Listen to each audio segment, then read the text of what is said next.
बेटी की शादी के बाद माँ का कमरा भी खाली हो गया।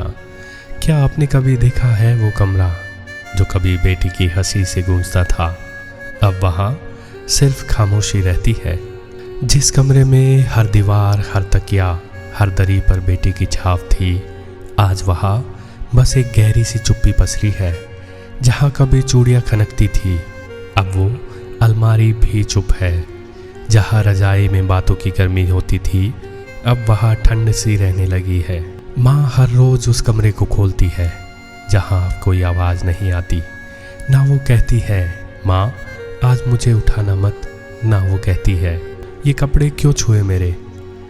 अब वहाँ रखी गुड़िया भी माँ को देखती है, जैसे कह रही हो वो कहाँ है जिसके साथ मैं खेलती थी।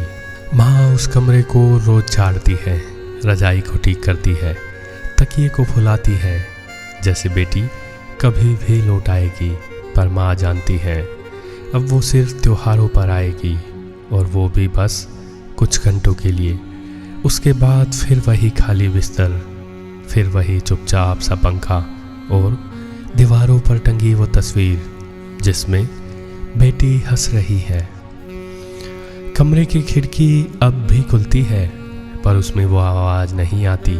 माँ रोज़ पर्दे बदलती है, पर उस मुस्कान की जगह कोई नहीं ले पाता। शादी सिर्फ बेटी की विदाई नहीं होती, वो माँ की दिनचर्या की भी विदाई होती है।